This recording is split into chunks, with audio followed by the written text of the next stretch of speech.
Hello Newcastle Fans TV, I'm joined by Fordey, Ford Have Mercy, who's a special guest here in HQ of Newcastle Fans TV. Fordey, we're here, we're going to be talking about Leeds first, and then we're going to have a look at Newcastle in a moment. Apologise about the lighting as per usual, got lights and everything behind here, it's a nightmare. Right, this is what we think, everybody, of the Leeds lineup. Are you pretty happy with that? What do you think that may be because they've got a couple of injuries? Yeah, I mean, I thought Pablo Hernandez might have been in there, but obviously he's been ruled out for the game. Yeah. So we've gone with Vieira in the middle there. But apart from that, I think we've got it pretty much spot on. There's a couple of key areas for Leeds fans to be aware of, and I think it's down the wide areas, down the flanks. Get them circled. Well, this guy in particular, obviously we've been linked with him, and we're going to have a tough 90 minutes. Try to track him because I'm sure he'll be bombing forward, especially as well. So that'll be down to what Matt Ritchie to come back on it. Matt Ritchie, which he does. Yeah. So he does track back Matt Ritchie. So do you think that's a massive problem? Well, yeah, I think it's gonna be a massive problem because in previous games Matt Ritchie hasn't had to do too much defensive work, but in this one I think we'll have a lot of defensive work on our hands, especially from set pieces, which is the next thing I was going to come on to. Yeah. These two in particular, especially this guy, I've been warned a lot about Janssen in particular, how powerful he is in the box especially, so we need to make sure we watch him, especially from set pieces. So this will be down to the likes of Lascelles, Clark to talk each other. Lascelles, Clark, set pieces. Even Mitrovic, I mean, you know, that's if he plays, yeah. I mean, we'll come on to that in a minute. Exactly. But yeah, those are two threats that I thought of straight away. The third one is this guy here. Yeah. And we was just talking off camera about him being a local-ish lad. Yeah. Obviously started off for Whitley Bay, which you announced on your video, and I think he'll be a key one to be supplying this guy, Mr. Wood, who's he's key, isn't he? A key 11 goals in the championship this season. No joke, you know.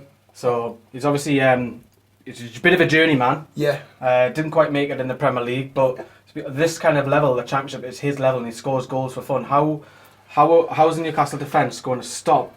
How are we going to stop him? How are we going to stop this man? That is a good question. I mean, is this from the width?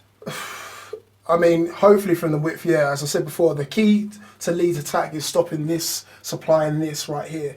Because again, 11 goals is nothing to be. So if we're stopping the supply, so if you look on the other hand side, we think Phillips will come on the right. Yeah. With support with Ayling. So that'll be what? Would you think that'll be Gouffran in this position? Gouffran, yeah. Because of his work ethic. Yeah, I think he'll get the nod over Atsu. I think Gouffran defensively is a little bit more advanced than that too, so I think he'll be there to stop Phillips from proceeding down this side. And as you said before, Ritchie down that side to stop Taylor bombing down this side. But I'm also curious about how Vieira is going to play, if he's going to slot into the central midfield there to try. Yeah, there's also a doubt about O'Kane as well, so he might actually sit here. Or you never know, Gary Monk might just mix it all up and just change all this because it's Newcastle. Yeah. They're at home, full house. Do you think they'll go with this pack of midfield like a 4-5-1, if you want to call it that? I think so, because they already know what our threats are. You know, Shelvey on the ball.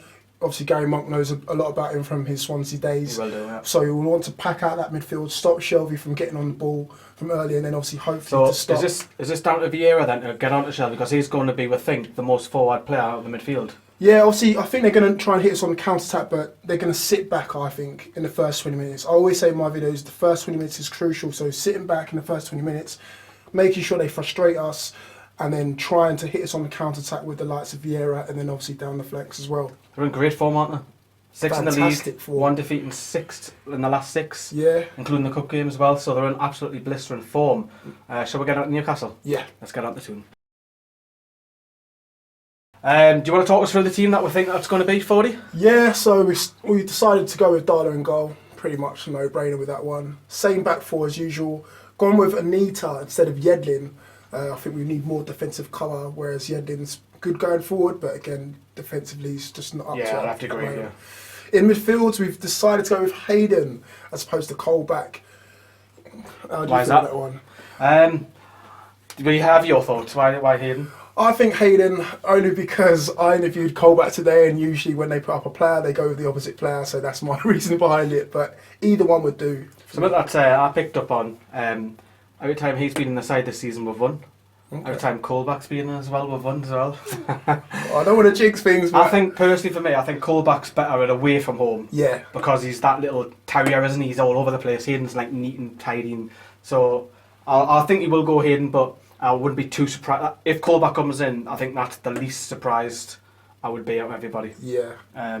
Carry on, go on. Yeah, and then moving on from there, obviously we've got Richie on this side. Again, pretty much a no-brainer. What he can offer is amazing. Back from suspension, isn't he? Back from suspension, and obviously didn't do too well midweek against England, so he's got a point to prove. Yeah, he was on the bench, which is a bit of a weird one. Yeah, and then obviously on the other side, Gouffran, again, offers a lot more defensively than Atsu can, especially away from home, so that's the reason for that.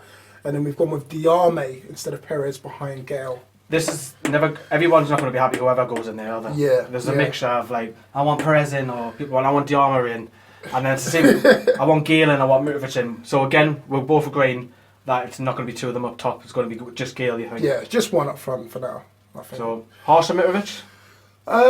Yeah and no. I mean, Gale's record speaks for itself. Like Wood, he's got 11 goals already this season, so why would you leave him out? I know Mitro's on fire, excuse the pun, but at the same time, you know, I think for a game like this, go with your top goal scorer, Gale. Bring Mitro on later on. Yeah, if we have to, you know, if chasing the game. Right. So, shall we start with anybody in the defence? We know that these two guys are going to have to talk to each other and look after Wood. Yes. So there's going to need to be a lot of communication between these two, you feel, wouldn't you? 100%. So Clark's a talker anyway. Yeah. So I think we're pretty much okay there, as long as there's no like set pieces or just the usual out wide, which we've already mentioned from Leeds play. Yeah. You've mentioned Anita. Why? Go in a little bit more in detail about him. Yeah, I mean, with Anita, we need to be...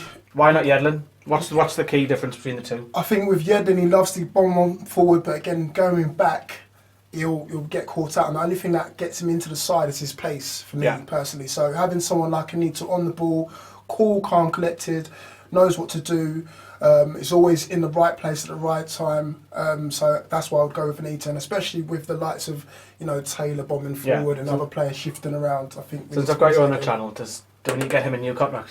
Yeah, 100%, 100%. I mean, I'm sure it's happening in the pipeline already. I mean, I'm sure it's sorted, but yeah, Anita's still definitely 27, still young, isn't it? Yeah. Dummett on the other hand side, more. He's kind of like a third centre back, isn't he? He doesn't really bomb on too much. I've always put this problem that you can't get past that halfway line. Do you think that's a good thing though for this game? For this game, personally, it'll be a good thing. I don't think we all struggle going forward. So again, having Dummett in there at left back is fine for me. His looks actually really good this season as well. Yeah, it's surprising because everyone thought when as soon as Lazar came in, Dummett's out the door. And Hadara's back now, so so he's got competition the next couple of weeks, so definitely. Exactly. Hayden, well, obviously you mentioned earlier on there, nice, neat and pass. And personally for me, I'd rather have Colback in there. I know. But you reckon Hayden? But going forward, he loves to keep things going, keep things ticking over, and he does things very, very simple. You know, wins the ball, gives it to players that can play, and that's it. That's all you need. So speaking of this fella, obviously the big news around him the last 10 days. Yes. Happy that he's in this game. I'm happy he's in this game. He's got a point to prove, a very big point to prove. Obviously, he had, you know, a couple run-ins with Gary Monk as well, so he's got a point to prove in that sense. And obviously, with what's happened this week as well, do you think the Leeds players will target him? Oh, 100%, 100%. Let them know that they're crunching tackles, wind him up. Yeah, wind him up. You know, you already can see what he's capable of. You know, with the. So, what we're expecting from Shelby again then? We're expecting him to pick it up deep from here. I'm not expecting him to sit here. I'm expecting him to come in here, collect the ball, quarterback roll, ping passes to Richie, ping in passes to Gouffran, and get the ball moving as soon as possible. Really. If that doesn't work. Because it doesn't work all the time. It's nice when it does work and it looks fabulous. It looks like a world-class player. What does he need to change this then if this isn't happening? If this is not happening, then just need to start from here and then move a little bit forward and change it about a bit. You think there's a pass and then Shelby should pass and then get himself in the box? Yeah, because sometimes I feel like he takes it upon himself all the time, whereas it's a team game rather than the Shelby game. I know we love and applaud him all the time, but sometimes he just needs to come in here and then start. He should be getting more goals, shouldn't he? Yeah, but at the same time, he's got a different role in the team to a lot of players. Yeah. You know, he's key, isn't he? Exactly. He's definitely key. For me, he's up there with the top three in Newcastle players this season, Jonjo Shelby. Yeah. Probably second behind Gale. Yeah, that's a fair point. Do you know me?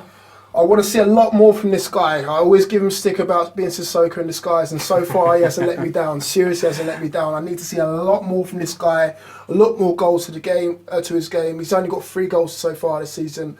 I was expecting him to kick on this season. I really was. So what's his faults? Sometimes he looks a bit lazy. I don't know if he's conserving energy, if he's just, he's not interested in the game. But sometimes I just want to see him bombing forward and becoming that second striker rather than just sitting in the hole and expecting the ball to come to his feet. Sometimes he's got to be like a Shelby and pick it up from a deeper area than to get... big, powerful unit. Exactly. He's a unit. He's got a bit of pace on him as well. Do you reckon he's the type of player that can go...